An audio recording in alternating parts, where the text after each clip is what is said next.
What's up, y'all? It's Snoop Dogg coming at you live from the studios of Tell Me Your Story podcast. And today, we got a special guest in the house.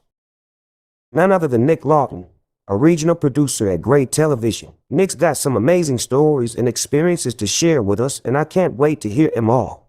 Our host, Chris Baker, is going to be asking the questions and getting down to the nitty-gritty. So sit back, relax, and let's get ready to hear some real talk from Nick Lawton on Tell Hello, Me Your everybody. This Story. is your host, Chris Baker, and you're watching or listening to the podcast Tell Me Your Story.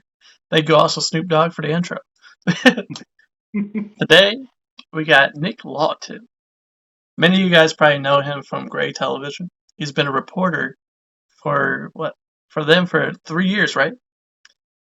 Yeah, You've been yes, since 2020 at least, yeah, since December 2020. And then you've been reporting, anchoring, producing for the last 12 years. All of the above. A little bit of everything. Yeah. You tend to shift a lot of positions in this business depending on where you are throughout your career, what you want to do. I kind of equate it a lot to a lot of hunters, at least across the United States, will talk about how they enter a phase of their hobby, a phase of their passion for hunting that's called the sportsman phase, in which they kind of get out of the trophy hunting sort of phase of like their younger selves and start phasing more into wanting to preserve the practice for future generations. And I feel like that's where my brain is starting to go after 12 years of doing everything. Now we're seeing this ultimate period of transition for broadcast news, in which we have to adapt and meet the audience of tomorrow. And they're not on traditional cable anymore. Did you guys get all that? All right, let's jump into this. We'll start with the very beginning. Where did it start for you? The early life, the childhood. Where'd you grow up at? Well, I was born in Burnsville, Minnesota, and if you don't know where that is, even I don't know where it is. I hardly remember it. I just see it on my birth certificate. But I was raised in Carrollton, Texas, which is one of the many suburbs surrounding Dallas, Texas, Big D. And a lot of us can think back and remember one of the biggest news stories that they remember from when they were younger. And it's a conversation topic that I really like to ask people, like, what's the first big national or international news story you remember growing up? And for me, the first one I remember is the death of Princess Diana. And that was that made world news. But I remember sitting in front of my TV as a little kid. I remember the Oklahoma City bombings of 1994 and 1995, and I would be glued to the TV where they would just have a camera outside the place where Timothy McVeigh was being executed. And I would just be glued to there, and I'd be watching Peter Jennings, who at the time was the main anchor for ABC World News Tonight, and he would be reporting from the Middle East, but he'd talk to the camera, he'd talk to you through the screen, almost like, you were there in front of him, and he was talking directly to you. And I realized, well, that's what I want to do. I want to go to all these places, and I want to tell stories about people. I want to go out there and talk to people and be there. And at the end of the day, talk to people who are watching it at home in a way that doesn't intimidate them, that doesn't scare or frighten them, but it's just like a person talking to a person. So from just a very young age, you knew right away this is what you wanted to do. Well, yeah, it was definitely better than the first choice, which was astronaut. That didn't pan out so well. I feel like a lot of kids wanted to be an astronaut, but it gets really difficult once you get into high school and you're about to go off to college, and the world is getting more real for you, and everyone's asking, well, what do you want to do? What do you want to do? What mold do you want to put yourself in? And a lot of people didn't really know a lot about what they wanted to do at that point. For me, even back then, I was still considering, in high school, I was considering journalism a minor, and I was actually going to major in English. And my parents, thank God, persuaded me to switch to a route. And what really attracted me to journalism, and where I ended up going to college, which is at the University of Oklahoma, what attracted me to their journalism program was the fact that I could get on the ground started as a freshman. Now, I wouldn't be on camera. I'd have to work behind the scenes, operate the cameras, point the cameras at anchors, and really learn every single facet of the trade. And it taught me just how valuable everyone is in a newsroom.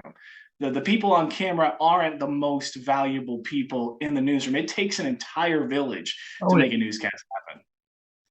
I definitely know what it's like behind the scenes, just working with a camera. A lot of people don't really think about that, I would say. Kind of like go into detail just a little bit. Like, what happens exactly? What's got to take place in order for us to see you live? So many different things have to go into perfect plan. The plan has to go off without a hitch. When I was first starting reporting back in 2010, and technology was vastly different than it was today, we were still using tapes.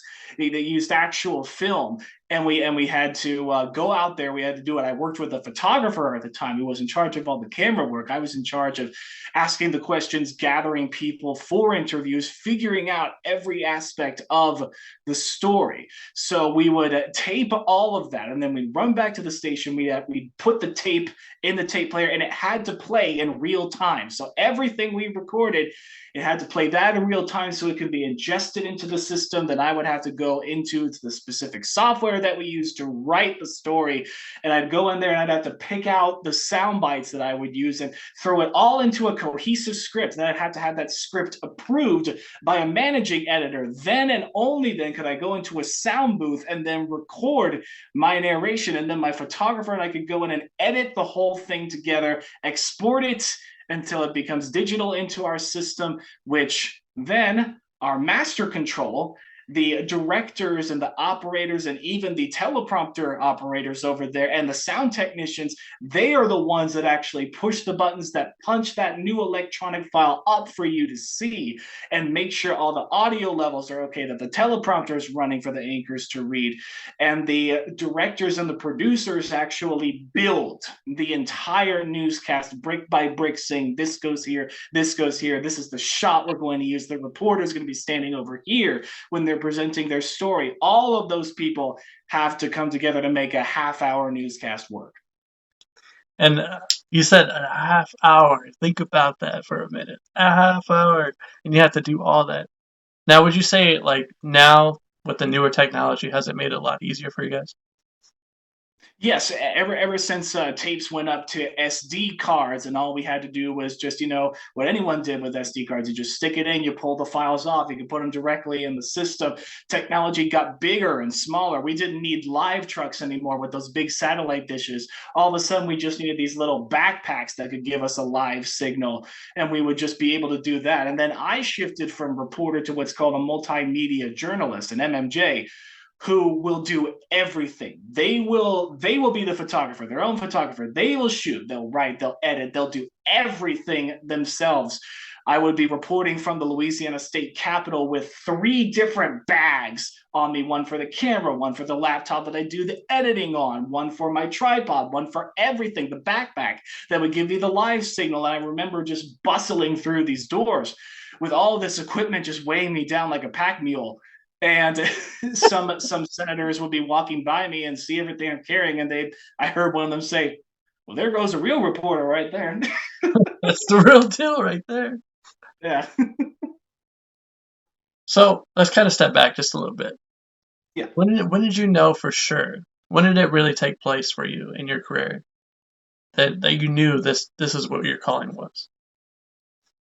It was it was 13 years ago, but I still remember it. It was in my very first year in reporting, and we had gone out to this food pantry that was in a really rural part of Texas, Winkler County.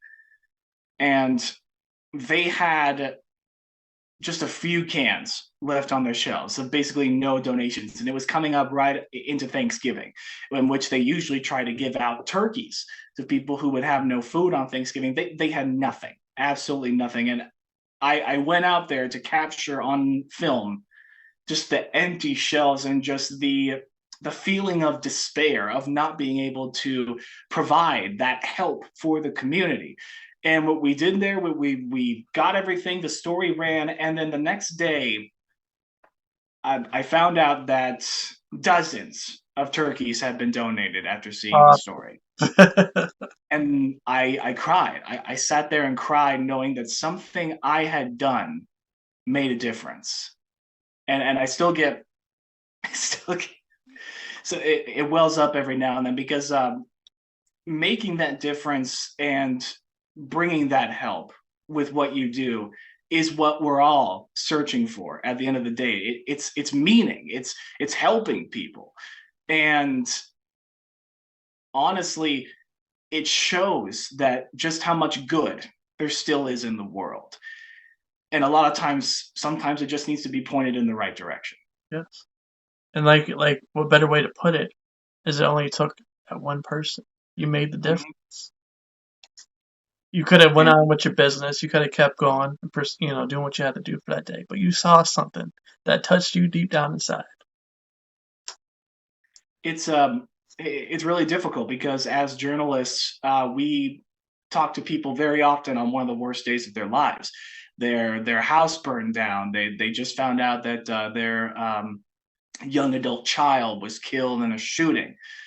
And so many different murders, manslaughters, fatal traffic accidents, these terribly emotional court cases, everything, stabbings, shootings, very terrible situations. And the last thing you want to do is be the guy who runs up and points a camera in someone's face and asks them how they're feeling, because it makes you feel so low, like you're the lowest of the low, like you're lower than the worms inside the dirt. So that's why anytime I've ever had to do that, I've never run up with a camera. I've always just walked up to them as a person, and just first of all, before anything, just apologize for their loss and ask them, how they're doing in everything, just to show them that I do genuinely care and want to know how they're doing. And a lot of times I won't even force them to do the interview. I'll just give them my card and just say, look, you're going through something truly impossible right now.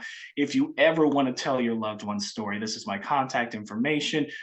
If you want to do it now, great, we'll do it right now, get it out of the way. If you don't, that's totally cool as well. We can do this at a later time. Whatever you need. If you need help with the funeral, if you got a GoFundMe going, we'll get that out there if we do the story. So a lot of times you just have to be you. You just have to be a person. Thank you for breaking that down also, because I don't think a lot of people realize that. You think, okay, you guys are just there on the scene. Like you said, you just really explained it, though. The emotions that are behind it are going along with this. Like you said, you're going into a place where somebody just lost somebody. Somebody just lost their possessions. Their house burnt down. They lost a child. And then you got to go and be right there in front of them with a camera. And a lot of times, they're not going to be about that, A lot of people aren't going to want to tell their story to the world. But and you like can't blame them. Being a human, coming to them as human and saying, I know what's going on. I know how you're feeling. If there's any way that I can help you, let me do it. Let me do this for you.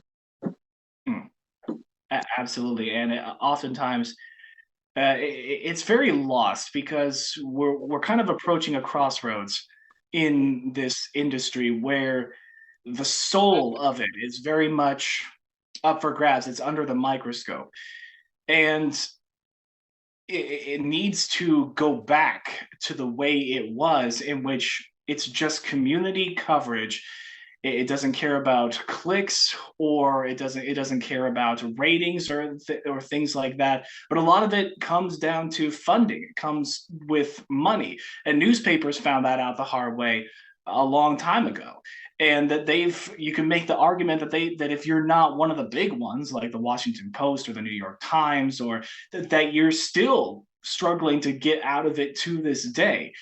And then you start asking yourself questions. Well, if we're not driven by advertising and revenue on our clicks or on our ratings, then how do we change this funding? Do we make ourselves government funded like NPR or like BBC or everything? But then does that make us beholden to the government? Can we never question the government then? there's a lot of criticism about corporate ownership of media, and rightfully so. I'm not saying it's all BS, but at the same time, what are the alternatives? And that's something we have to figure out. So kind of talk more about that. Like when it comes down to it, when do you know not to cross a certain line when you're recorded?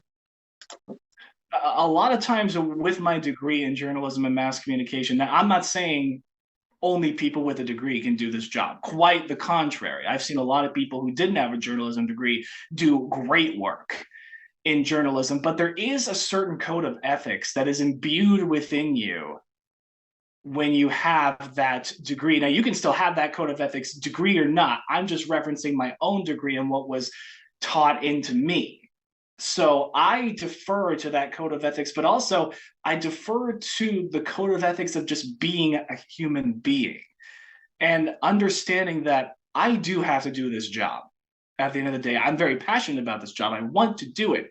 But at the same time, I don't have to cross a line and be inhumane to another person in order to do my job. I can be a human and a person, just level with them, whether that person is just someone on the street or whether it's an elected official. Oftentimes, I've put the microphone in people who did not want to be in there, but they were willing to give an interview, and oftentimes you both know the score. If it's an elected official with their hand caught in the cookie jar and I've got a camera in front of you, I'm going to be asking you questions. But I'm going to level with you as well. I'm going to give you an opportunity to give your side of the story. It's now up to you to show whomever's watching what that side's going to look like. And it's an individual battle, journalist to journalist. To answer that question, it very much goes against this feeling of generalizations that we often do to not just journalists, but so many professions. We say all lawyers are this, all politicians are this, and it's so easy to say all journalists are just liars, every single one of them, because it makes having a worldview easier. If we don't have to think about complexity, then we can go about our lives in a much easier, simple way, but that's not the case. Newsroom to newsroom, journalist to journalist, it is all different, and that's a lot. It's a lot to think about. And I would challenge every single journalist to remember that you're not getting into this to be on TV. Because if you're doing that, then you're getting in the wrong business, because everyone's cutting cables left and right. So how much fame do you really think you're going to get being in local TV news? You're better off just starting a YouTube channel at this point. So do it because you want to tell people stories. Do it because you're passionate about being in your community where the action happens and showing it to the people at home. Do it because you want to hold the powerful accountable. Do it because you want to give a voice to people who don't have one. Do it for that. Well said, man. Well said. Well, you're preaching the truth. Preaching the truth without doubt. I just want to say amen. Amen. Keep going. Preaching to the choir. Keep going, boy. So, and so far in your career, what would you say is like the biggest obstacles you had to overcome? Especially just when you first started off, I should say, too.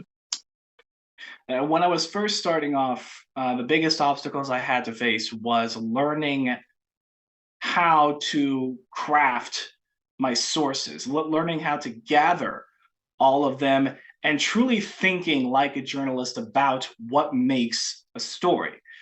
We think about what impacts a person in their community, what impacts their families, their health, their wallets, their homes, their futures. And we think about what is truly important in a community. And that's a very subjective thing to think about, because person to person in a community, they might think this is important. They might think, potholes are more important than feeding the poor. Other people might think, LGBTQIA plus rights in this community are more important than government spending. Everyone thinks something differently. And that's why it's important to have so many different viewpoints in a newsroom so that we can all put our heads together, put our ears to the ground, and really come up with impactful stories. So that to me was the hardest part. You just wind up calling so many people and like asking a million questions. I used to say that being a reporter is like being a professional 8-year-old tugging on the sleeve of an adult saying, "What are you doing? What are you doing now? What are you doing later? What are you doing tomorrow?" And but eventually that does come. And the more you do it, it's just like what you do with interviewing people. The more people you talk to, the more perspectives you gain. And all of a sudden you learn what it's like to talk to people and then finding a new question pop into your head as you're talking to them. Interviewing is another very hard part of the process because you have to show empathy to someone who is suffering. And that doesn't take a lot. Just put yourself in their shoes and guide the questions accordingly. And just like when you're confronting someone who has done wrong, whether it be an elected official, whether it be literally anyone whom the story is about, that can also be difficult because you have to have courage. You have to be able to go up there with the microphone, ask the questions, not giving a care what happens next, because that's how you hold the powerful accountable. And it teaches you a lot of great ways to research, to find more information. It's a lot of work, but it does come the more you do it, like anything else. So when you first started off, when you first started being out in the field, reporting with people, asking people questions, was it challenging to you at first, or did you just have that ability right away? I think what did help me was my social affinity. I didn't have a problem talking to strangers, talking to people on the street. And I really wanted to. I wanted to learn. I wanted to ask questions. I wanted to know more. And I think that's what guided me. What I struggled with the most was making sure I could channel that into like the tip of a spear. If I could find the right people who could give me the right information about a topic, first, I just had to find those people. And that could be the hardest part. It's not all breaking news every day. You have to really work hard as a reporter to find the stories and pitch them, and then the stories you pitch in a meeting might not even make the newscast. Sometimes you'll have a managing editor or a news director say, "No, we're not doing that. That's not really impactful. That's not really a story." So sometimes you'll have your ideas shot down. I've had 3, 4, 5, 6 ideas shot down in a single meeting once, and at that point you have to go back to the drawing board and go back to what you know and get back on a phone, start calling people again, do the whole process over again. And that gets easier and easier, but that I really, really struggled with. But then there would be stories, there would be days like the food bank story, or there would be days when I've really comforted a family going through trouble. That there was this I can't tell you how many mothers I've sat down in front of with their child killed in gun violence and talked to them, shown them empathy, shown them support, shown them that I don't want their child's name lost to history, forgotten. And so those mothers will then invite me back to film and report on the marches they're having in their neighborhood to stop violence and demand more things be done. And so when I have days like that, and I remember that I'm doing this for the people, and I remember that I'm doing this to help, it keeps me going. Well said. Well said. Okay, so after you graduated from college, where'd you get your first job? Well, my first job was at KFOR, Channel 4 in Oklahoma City. And I was working part-time as an overnight managing editor, and I wrote scripts for the morning show and then ran teleprompter. And what overnight managing editor basically means is you listen to 9 different police scanners, and if something big happens, you have to wake up the on-call photographer and then make them get out of bed and go film it. and then have enough energy to run the teleprompter for the morning show, which I fell asleep a few times doing that, or I'd be running the teleprompter and then like a possum would run across my feet because the station was in a rural field, and then we had a lot of critters get in there. But I did that for several months and was somehow able to afford a tiny little spit of an apartment in OKC, but I just wanted to be a part of it. And I'll always owe my first news director in Midland, Texas. I'll always owe him a lot for taking a chance on me, because he didn't know my reporting skills. He didn't know what I could bring to the table, but he chose to have faith in me. And because of that, I was able to build a career from that. Talk about your interview for that first position. Kind of give us details what it was like. Were you nervous? Were you upbeat? Were you excited? What was going on? Nervous, excited, everything. I had had unsuccessful interviews in the past, and I was really just hoping, like, I just need someone to give me a shot, and I know I can do it. I know I can do it. And it was really funny. My very first interview was really funny because the news director literally picked me up from the airport, took me to the hotel I'd be staying in, and then we went down to the hotel bar, and we're both pounding scotches back and forth, and the waiter would keep bringing us alcohol, and at one point I had to say, no, I'm cutting myself off because this isn't a formal interview, but this could be my future boss, and I don't want to be ass-faced in front of him. But it was a very unique experience. And but then again, I'd have other interviews where a news director would tell me, well, Nick, you made my top 12 but not my top 8, and I'm just like, what is this, American Idol? And but the one in Midland that gave me the job, it was very nerve-wracking because it was in Midland, Texas, and I'm not sure if you're familiar. That's out in deep West Texas, about an hour from Lubbock, Texas, not a day's trip to El Paso. Sandstorms. You couldn't even drink the tap water because it came out milky white and fuming. It was an entirely different world from the one I grew up in, and that can be scary.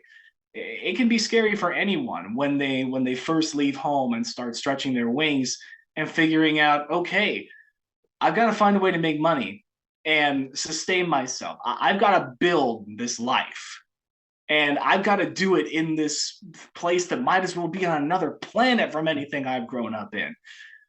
So it was very scary, and it requires some sacrifices. You know, it means you have to be away from any family or friends. It means that, you know, any relationships you had at the time, you got to break those off in order to pursue the dream. But I don't regret it, you know, not for a second. I don't regret anything.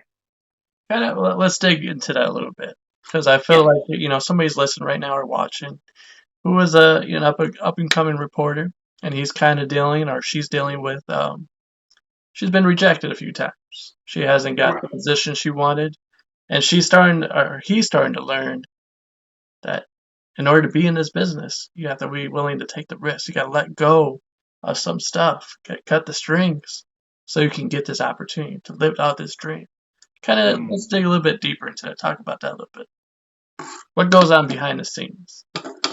How do you get in your application? Let me better explain it. Get your applications out there, all the different traveling you have to do, cutting ties with relationships. Go a little bit deeper into that so people kind of understand. A lot of it comes down to, what do you want for yourself? And are you going to regret not pursuing it? And a lot of times, I've told a lot of younger journalists that if it's a big move, it's going to be scary. There's no stopping it. But there's a difference between scary and good scary. A lot of times we'll feel that kind of good, scary, whooshing kind of feeling if you're on a roller coaster, or you're about to do something big. I would describe getting married as good, scary. it's if it's a good scary, if it's not scary enough to make you give up completely, then just do it.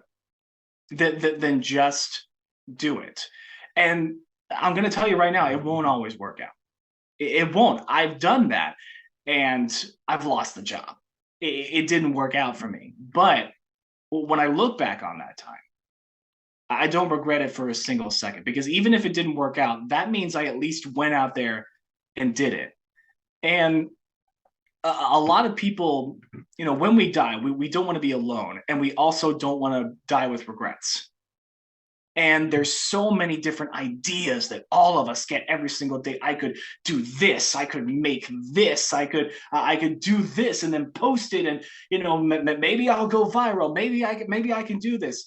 And sometimes it doesn't work out, because that's the nature of some things. And that can be really hard. But at the end of the day, if you can take that thing out of your head and hold it up and say, you know what? This is no longer going to be something that haunts me anymore, because I tried. And I don't have to go through my life anymore thinking, what if I had done it? What if I had just done it? Because I did it. And hey, it didn't work. But that won't mean that the next thing won't work, or the next thing, or the next thing. And it's so much work. Social media is a highlight reel.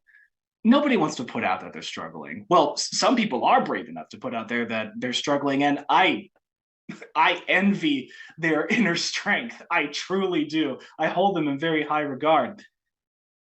No one sees the tears and the hours of work in the background. Nobody sees that applying for a job is a job in itself. It is such hard work, putting in all those applications, shooting all of that into the ether, and then hoping and praying that it gets picked up. And a lot of times you're ghosted. You don't even hear anything from anyone. And that's so disheartening. Now, it's a little easier for journalists nowadays, because back then I had to make a physical DVD and put it in a jewel case and put it in a padded envelope and ship it out, when nowadays you can just make a YouTube reel and send a link out. But it's still hard, because you're putting yourself out there for a lot of potential rejection. And there's so many other people around you who are shooting for the same gig. They might have more experience than you. They might be better at this than you. They might be better at that than you. But are they? Or are you just perceiving that? Yeah. Because there's something about yourself that you're not realizing. You realize that if you make the jump. And I'll be the first to say, it's so scary. It's so hard. Everyone always tells us this, but it's true. If it was easy, everyone would do it. So just do it. Nike, just do it. Just do it. Nike, sponsor the podcast. Man, there was so much truth in that. Are you sure I'm adding you, Nike. Are you sure you're not supposed to be a preacher or a self-help writer? That would make my mother very happy. I'm sure that I've had people in the past tell me I should be a preacher, but You sure that's not like your second calling after it's all said and done? Obviously that would require a lot of prayerful meditation and thought, and a lot of prayer with the man upstairs to make sure all that is square and that's the path. But for all I know, that could be the path, and I just haven't seen it yet. But that's I don't get to see the greater plan. Wow, I thought I was going to actually hear from you firsthand just now as I asked you that question. That you were going to say, I already got the church with me. My job is the church. I'm out here getting people's stories, helping people get to where they need to be in life. That's the kind of answer I was expecting out of you. I have thought about that quite a bit, because a lot of jobs make you wrestle with your faith. A lot of jobs make you question, so much, especially if you're a first responder, if you're a member of law enforcement, if you're a chaplain overseas in war-torn areas, if you're bringing aid to people in countries that have just been hit, you see so many terrible things. And if you're in the medical profession as well, you see so much death, hurt, corruption, and people getting away with it. So much deceit, so many lies, and you wonder what is going on. What's going on? How can I possibly rectify all of this? And but anytime I've seriously calmed myself doubting, I've prayed and I've said, what is all this? How can I possibly combat all this darkness? And that's when the Lord says, it's not your job alone to do this. Everyone has their part to play. Everyone has the gifts that they've been given. And you're always succeeding against the darkness if you never give up. Don't snuff out your own light. Keep it going. I'll take care of the rest. And that's what a lot of it is. Look at you, man. You are a preacher. But yeah, that is pretty much a good way to put it, though. Is because how often do we find ourselves trying to, when you're helping somebody out, how often do you find yourself trying to go that extra It's a mile? bad time to bring up that I'm afraid of heights. About 5 to 8 inches dropped on Manny in the last 24 hours. It's not easy to catch them all, but police and trainers alike say you have to choose precaution. You can't stop the train. It's still going. And we are back from the commercial break. Yeah. Before we went to break, we were beginning to talk about firsthand what it's like being on the, where your faith is kind of tested when you're working out in the field, where you deal with stuff, you see stuff, and it kind of shakes you up a little bit. But you were touching on like how sometimes, I was actually beginning to say before we went to break is how we get close to, we want to do everything in our power to help somebody out, and we try to go the extra mile, but that's really when we need to step back. We plant that seed. We have to understand when we come to the Lord, we have to realize that we got to let Him do the rest of the work.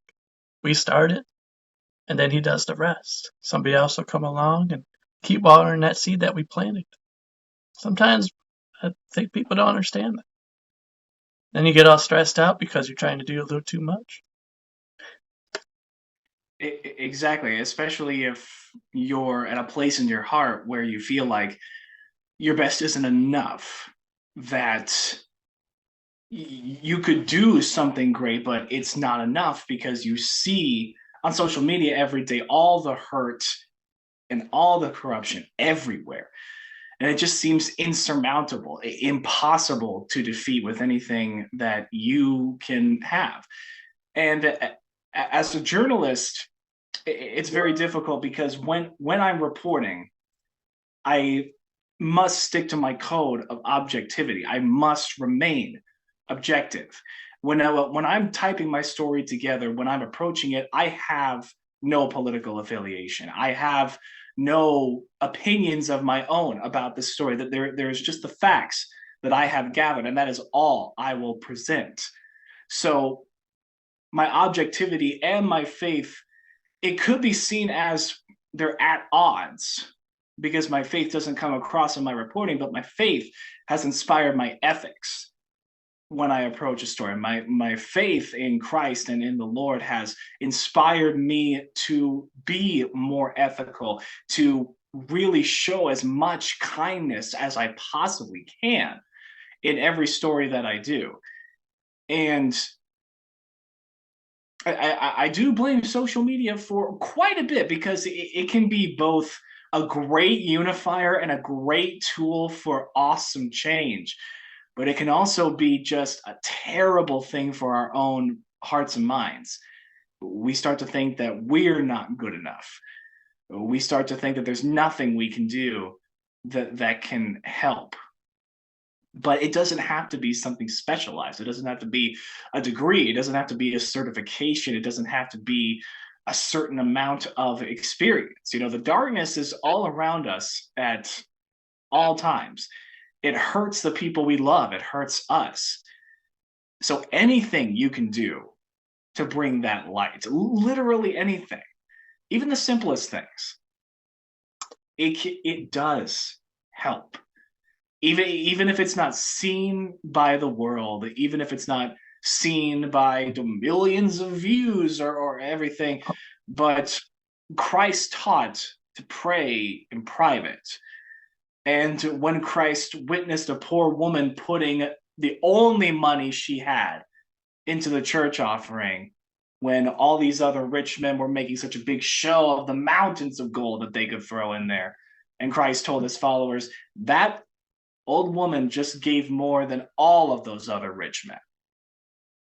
And people have to remember that what you have is enough, as long as you don't give up. And what about like the cool thing? What I like about you, what I love about you, I should say, is before before you get on the camera, before anything you do, you always send out that prayer to the Lord, saying to help you make the right decisions, to speak the right words, to have the right knowledge and wisdom, so that you can bring out the best of people, so that you can, be Christ-like. You didn't think I knew that, but The prayer I've said over and over again throughout everything is like, all right, I'm pointing the camera, Lord, but you point me. Cool. And it's really funny because the first time I ever went live as a reporter, I nearly passed out in the middle of a field. I was so nervous. My legs locked, and I saw the blackness start coming in. I'm like, no. Shake it out. Don't pass out on live TV. You're like, Lord, be my strength. Carry me on. Let me do this. Let me do this. All right. And a lot of it is when I was talking earlier about how there's still so much good in so many people, but it's bogged down by so much noise throughout the world. So it becomes too difficult to find out what help they can do. And so as journalists, we can put up that magnifying glass and bring things into focus and say, all you have to do is give $1 to the local food bank, $1. And you have no idea how many meals that brings. Just $1. It's insane. And if you can bring that into focus and show people where to help, where to put the good, you're not only bringing help for those people, but you're bringing an opportunity for others to use their own light to help out. Preach it. When I covered the devastating floods in Baton Rouge, in Louisiana, back in 2016, what a lot of people forget is nature is merciless and unforgiving and can wipe out your life like that. But the greatest stories that I was able to tell and show was that when the waters are rising and your existence is threatened, all of a sudden we stop being Democrats and Republicans. We stop being this or that. We stop, all those things are tossed away. All of a sudden, we're just people fighting for life, fighting to live another day. Whether, everyone wants to live to see another day, but fighting to get to the people they love. And then you see people really show their light. I remember I was in a pickup truck going back and forth between floodwaters because this guy was just going to get people off of their patios and roofs where they were stranded.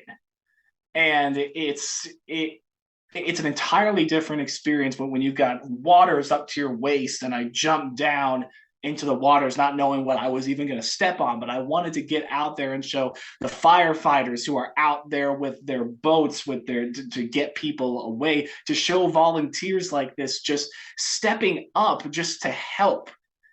And so much there can be so much darkness, but a lot of times that darkness is where the light shines through.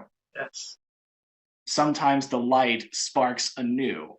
Yeah. Even in the middle of the darkness. And what better way to put it is people complain that there's so much darkness in the world. My thing that I always like to tell people is be the good that you want to see in the world. Make that difference. Step out and start doing stuff. But don't do it for attention. It's your turn to preach now. Yeah, don't do it. Yeah, I feel it. I'm feeling it. He's present. I'm feeling it. But get out there. You want to see good in the world? Get out there. Do it. Make it happen. Make the difference. You see somebody struggling? Don't pull out your phone and start recording like, here's $1, or you're paying for a meal. Show the real you. Show that soul that's inside of you. To that person. And yeah, like I know what you're saying. You've seen it firsthand. Your faith in humanity probably is changed by the stuff that you've seen out there, the stories that you have heard, being a part of the scene. That probably lights a fire in your soul. I know it does, man. Don't say it don't.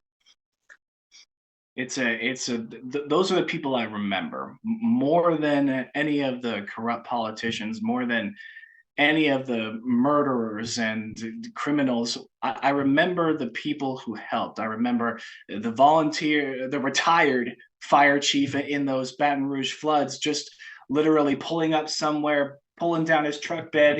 He made a homemade red beans and rice to give out to anyone who was hungry. Doesn't matter. And it's like the goodness and the generosity that is just sparked in so many people. It's always been there.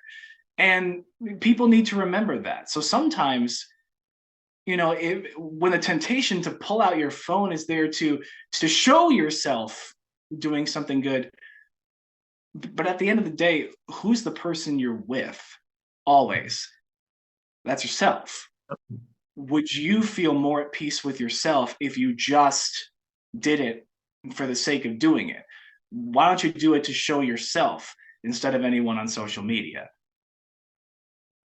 Preach it, man. Preach it. Even in that moment, though. I mean, like I said, it lights a fire to your soul. And then, like, for me, being in those moments have made me think, like, this is what heaven's going to look like. This is what heaven's going to look like. Because you always get that question. You always think to yourself, what will heaven look like when I get there?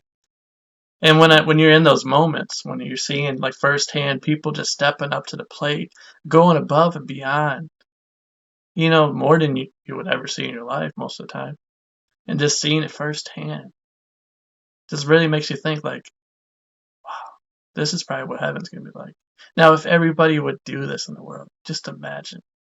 This world would be so peaceful. It'd be kind of weird because you're not used to seeing it. You're so used to seeing all this crazy stuff happen around you. And most of the time, like you said, the news is pointing at like the negative. You don't want to see this.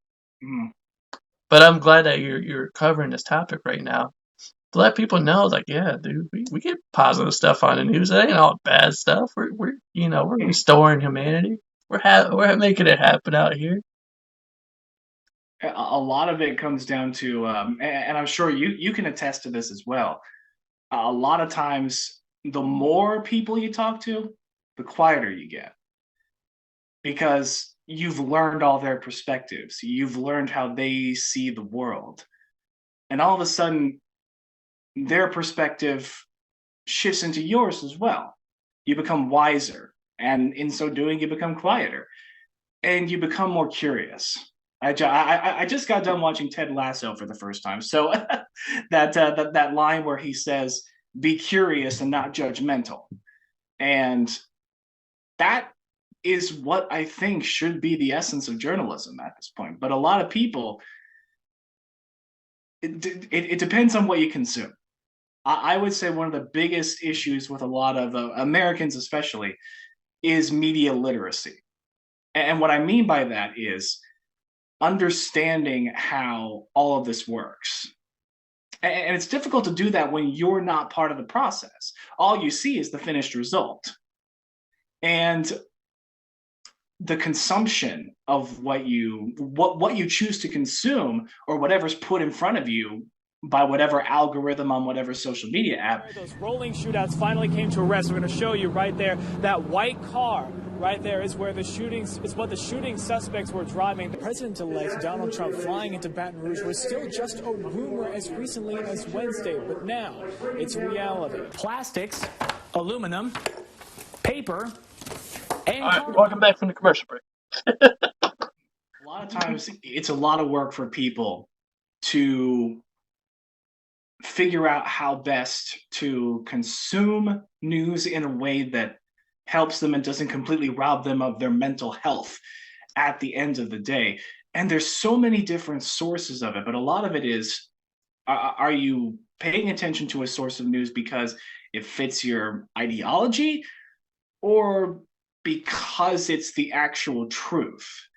And sometimes my best advice to be for anyone would be is like, look, I know it's more work and it's not necessarily incumbent on you to do it. It's not your job to figure it out. But with so many sources of news, sometimes it just comes down to the person watching it to decide what to watch, even if that means not watching it at all. And that doesn't always mean you're able to escape it. But if you're able to find the channels, the newspapers, the whatever, the ones that hurt you the least would be the best way I could put it. As long as it's also truthful, then I would say pursue that and understand what it is that you can take as a consumer, as a viewer, as someone trying to be a person of this world, but at the same time living with your own head and heart. Amen. Amen. I feel like we're preaching over here. I mean, we're on a roll. Let's keep it going. All right. I guess, we got to kind of step away. I know everybody, we're preaching, we're having a great time. We kind of got to get back more into like more about his life, his stories about what he's doing for his profession and stuff. So what is your current position right now? What are you doing? Right now, I'm a regional news producer for Gray Television. What that means is I'm a producer. I help build the newscasts for multiple of our local TV stations across the country, for our stations across Louisiana, Mississippi. I've done one for Waco, Texas, and now Hartford, Connecticut, New Orleans, Louisiana, Shreveport, Louisiana. I've been helping out pretty much everywhere. And through just a single app on my desktop, I can tap into their rundowns and help them build their newscast to help take the workload off of them so that they in turn can craft even better newscasts for their own communities. All right, tell us what a typical day looks like for you. What a lot of typical days is, I'll be sent planners for what a lot of the reporters in those areas are covering. What's the plan for the day? And so a lot of times they'll tell me when they need a lot of writing help, or they need me to find more content to place into the show. So a lot of that is using your own news judgment and trying it as hard as we can to siphon out a lot of the noise, and then write these stories in a way that's truthful and also the easiest to digest for people. Not compromising on the truth, but in a way that cuts out a lot of the news speak, is what I like to say, because anyone who works in news, they can shift into their news voice at any point. I can as well. All of a sudden, I can start talking like this and put different inflections on different words and say more at 10. So, but I've really been working to make sure that when I write a script, when I'm writing the story that's going in there, I'm putting it in a way that we all talk at the dinner table at the end of the day. It's just like, let's get the news talk out of it. Let's deliver the truth in a way that we all can understand in one go. You ever find yourself stuck talking like that? Real high pitch like that? I've met some people who are stuck talking like that. God help them. They're much older, and I would see them go around the newsroom saying, "I'm going to Subway. Does anyone want anything from Subway?" Like, you can stop now. I'm just like, oh no, he's stuck. Somebody get him a water. Yeah, seriously.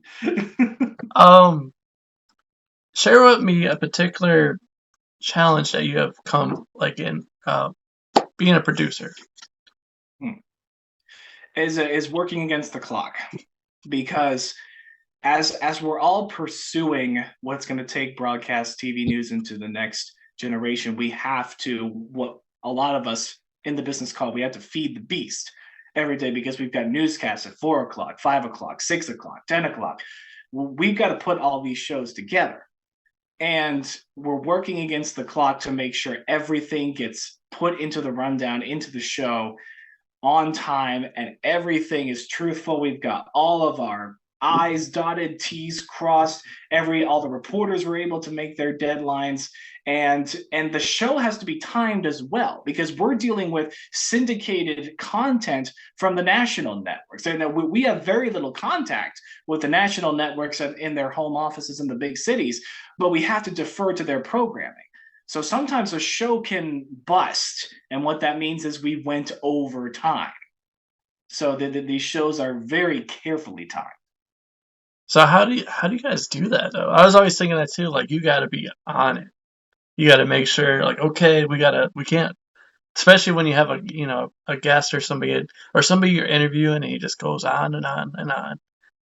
And sometimes we have to get into the ear of the anchors who are on there, or the reporters, and tell them basically the same word: wrap it up. So the single word wrap means end it. We gotta go. We gotta keep going. It's like, so a lot of times, what I would preach is, and it is a lot of extra work for a lot of newsrooms who are already understaffed as it is. So if you do have to cut it off, then I would say, do another full interview and put it on the website. That way anyone can go back to it and click on it, see the whole thing in all the context and all the time it should be given. And that's why YouTube and podcasts have really taken off, because you've seen a need for people to want long form content, to not give me bits and pieces. I want to deep dive into this. I want to have real meaningful conversations that take longer than a minute and a half. Yeah. All right. How has the media landscape changed since you've been in it? The technology, as I've said before, has changed a lot, but also there's been a really, really big downsizing in a lot of newsrooms across the nation. A lot of people laid off in order to have as many positions as possible while also saving money. Like, we in a lot of stations, we've seen the position of photographer go by the wayside, because you turn every reporter into a multimedia journalist and make them do everything, and then you're not paying them enough. So how are you going to get all these college kids to want to do it when you could make more money working at Five Guys? And it's crazy how that works. And retention is also becoming very hard as well, because when you're a reporter, you're trying to move up in market size. And what that means is every single city across the world has a market number. Depending on how big they are, you're trying to make your way up the ladder, because that gets you a better paying job. That might get you better quality of life. Like, in my first job, I qualified for food stamps in Texas. I barely made it work.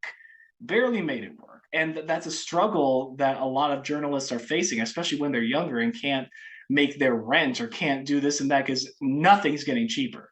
So they're leaving the business. I've seen way too many good journalists with great moral compasses who are just really good, but they have families to feed. And so they'll get snatched up for public relations, communications. I've even seen some go into the law field, and that needs to change. It's like a lot of different industries where I see too much cream at the top and not enough sustenance to go around. So a lot of reckoning needs to come with, do all of these executives need to be paid this much money? Because with that money, we could up the salaries of good, moral journalists and stop them from leaving.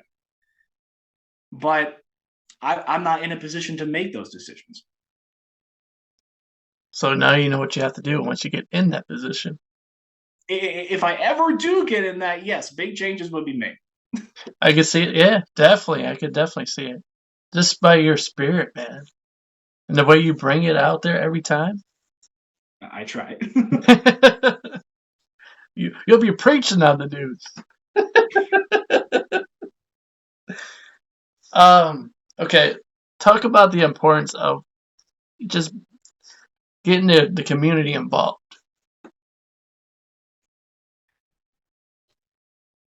A lot of it is showing the community that you have their back, showing them that you're a journalist with conviction, with integrity.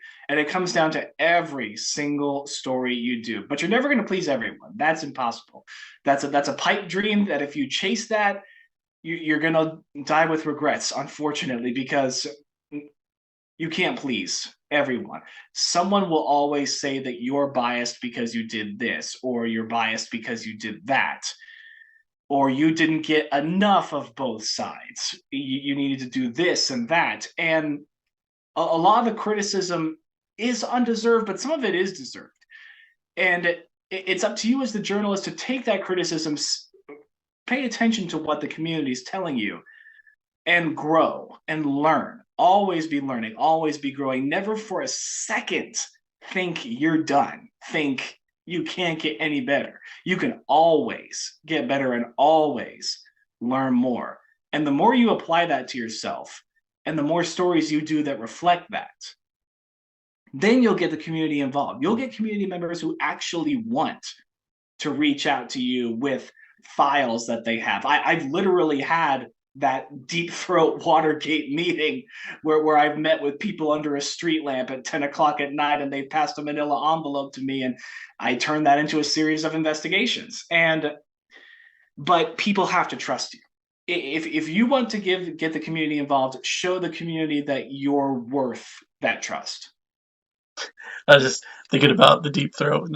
But I mean, on the flip side, the community has to be willing to give you that chance.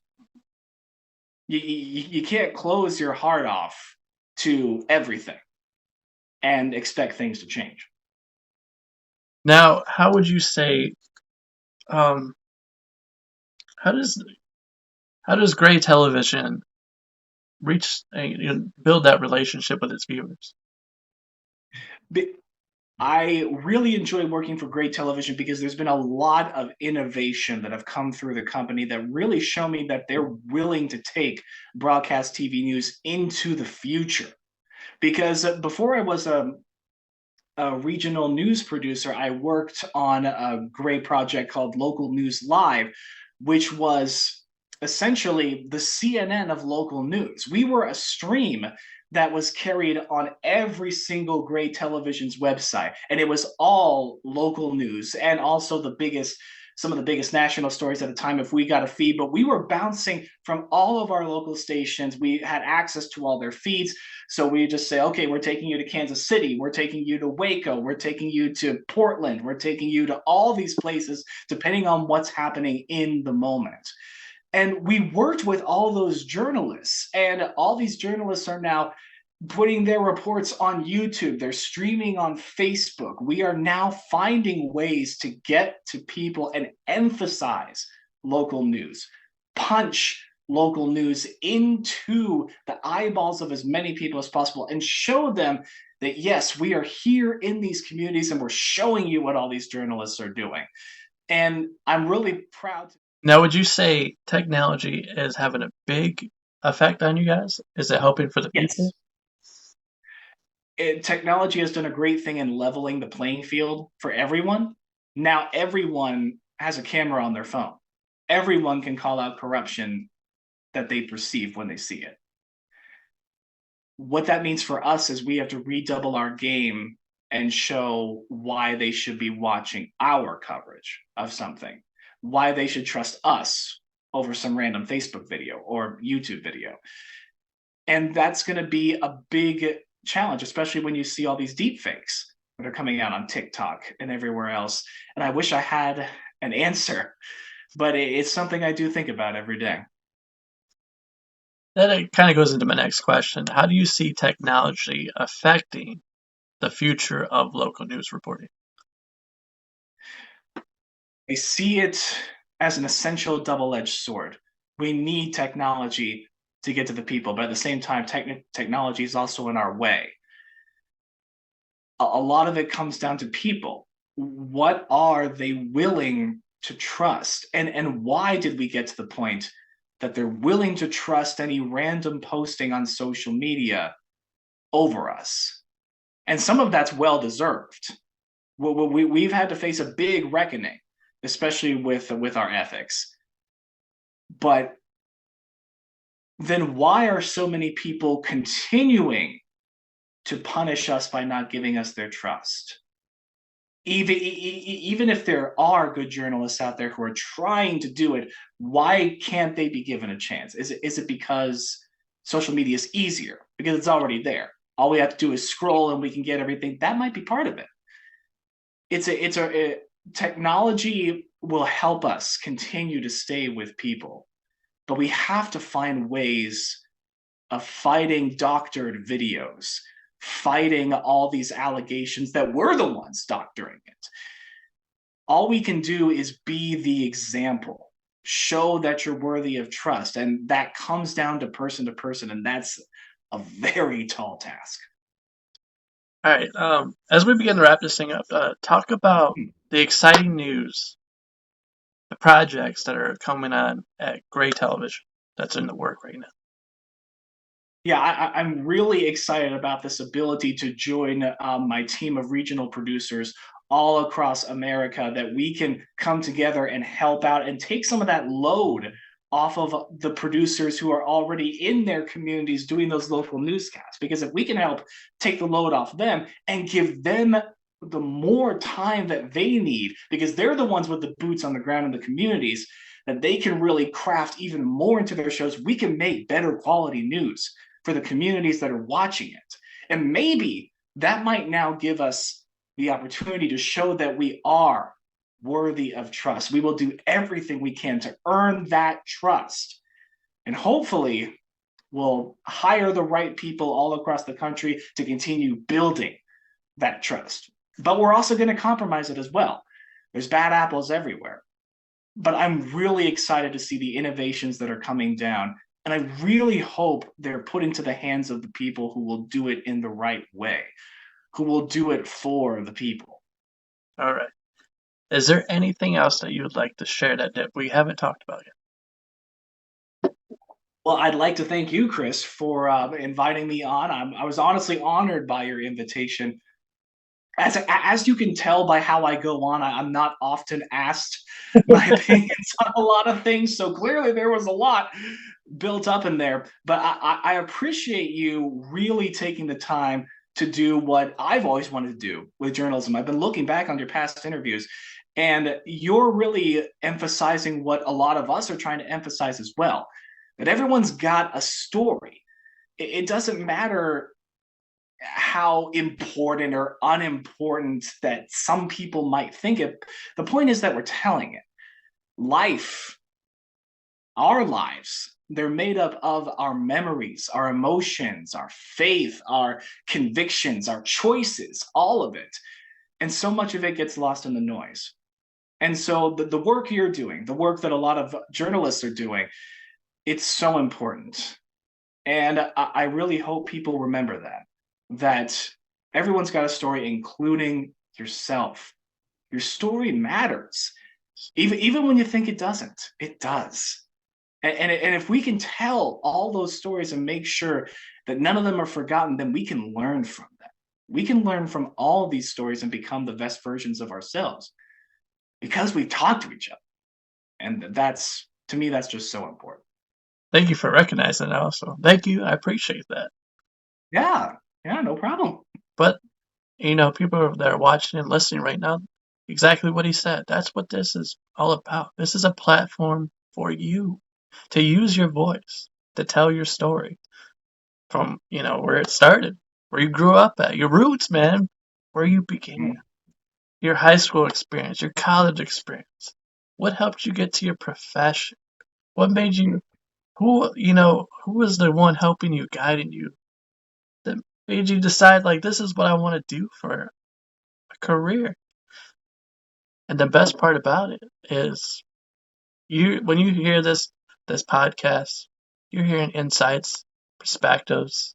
You're hearing about the obstacles, the challenges that everybody faces. So that, Mhm. you watching this, listening, you feel like whatever you're going through right now, that you're alone in that battle. No, this is what it's all about. You're hearing these stories firsthand. Some people would have to pay for this just to hear these words. You would have to read a book, but you're hearing it firsthand from these people, and everybody has a story. And I want to hear yours next. Bonus questions, I would say. Okay, if you didn't get into the news, you didn't want to become a reporter. What was your other calling? My other calling was to be an actor. Really? I could see that. Oh yeah, I could see it. oh yeah.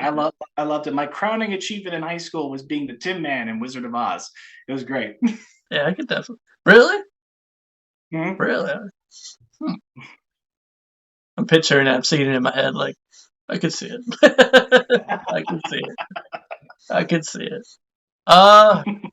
Next question. If you could go anywhere in the world, all paid, you get to live there, everything's already set up. Where are you going?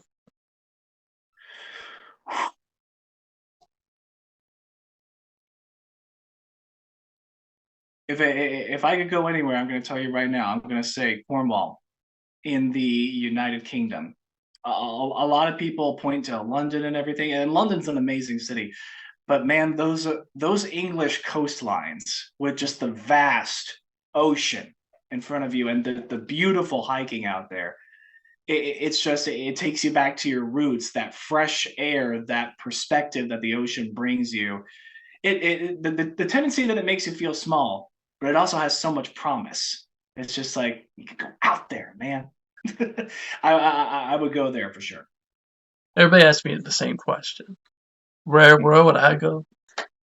And honestly, man, that's a tough question for me because I don't know if you haven't figured it out yet. I love everything around us. I love just the landscapes. I love everything.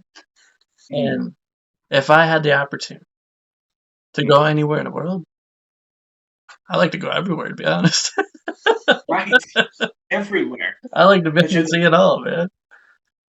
Everywhere. I wouldn't want to just choose one place, man. If I could just put on a backpack and everything, like I said, is paid for, it's all taken care of. Shoot, I want to go wherever. That's the dream. Take me wherever. I don't need a job. If that's all I got to do the rest of my life is just travel, count me in. There you go. And I would continue to do this if anybody's watching. Yes, I would continue to do this show, and I would report it live. It would be live. I'd come to, set up wherever, Go to your house, hang out with you, go, if everything's taken care of, I have infinite wealth. Absolutely. Everything's taken care of, man. Yeah, that'd be the dream, man. Just to go wherever. See, I'm already daydreaming now thinking about it. All right, what should I come up with for the final question? Shoot, that's probably a good one. Dating life for you. How has it been in your career? And I will describe it as a whirlwind. Definitely. It's this isn't the easiest job to have and foster a relationship in. I will say that. The hours are long. They're inconsistent. Sometimes plans get canceled. Plans have to move. I will say, since I first started reporting back in 2010, I have had 3 failed relationships since then. But I'm not necessarily going to blame the job for that. A lot of that was I had to grow a lot personally and learn a lot. And you learn how to manage the stress of the job, but also prioritize the relationships you want. And then even then, sometimes it just doesn't work out. But like I said before, I never have any regrets. And because I learned something from every failed relationship. And I talk to some people and I just say, anytime there is a failed relationship or a failure in your life or anything, you lose a job, another puzzle piece of yourself falls into place because you learn who you are in those moments where you're downtrodden, and you learn how you respond to it, and you learn how you grow.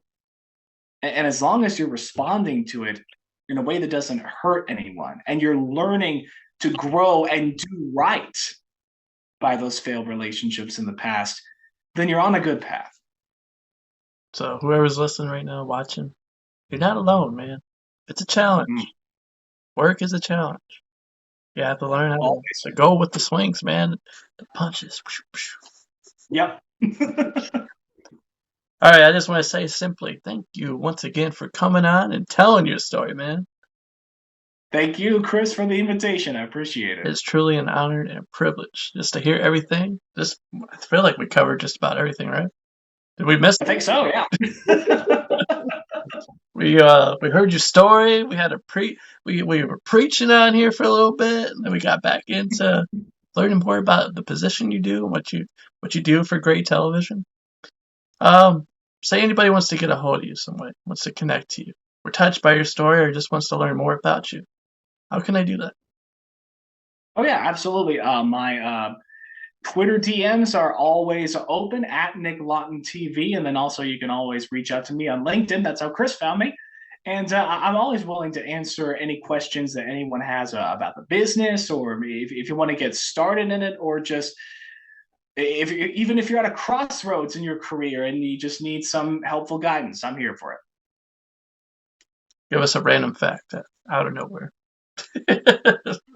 A random fact out of nowhere. Yeah, just a random fact. A random fact about me. Anything. Oh, okay. One of my favorite stories from history. This is one of my favorite things to tell. The story about how Benjamin Franklin met his wife. Oh. And this should give anyone hope in the dating life, because Benjamin Franklin looked weird as hell when his wife first saw him. So he had just gotten into Philly after taking this long, storm-ridden trip from Boston. And he gets into Philly, but the tides were too choppy, so he had to sit in the bay for days and just look at Philly. So needless to say, when he got into town, he was really hungry. He goes into the first bakery he can find, and he orders a 10-penny loaf or a 3-penny loaf. But that's how you order in Boston, not Philly. So the baker had no idea what he was talking about. So Benjamin was just like, all right, fine, give me however much bread this money gets me. It got him 3 big puffy rolls. So he's walking out of the bakery, one roll under one arm, another roll under another one in his mouth, just walking down the street like that. And that's how his wife first sees him. Really? From their porch. It's written down in Benjamin Franklin's autobiography, and he says, "I must have looked most peculiar to her." Look at this guy. But it's just say, she saw his weirdness and was like, "Yep, I want that." So there's someone out there for you who's going to see your weirdness and say, "Yep, I want that." All right. Now we need to clear this up before we get off of here. There is a rumor going around about you saying that for a job you once jumped out of a plane to get a story. Is this true?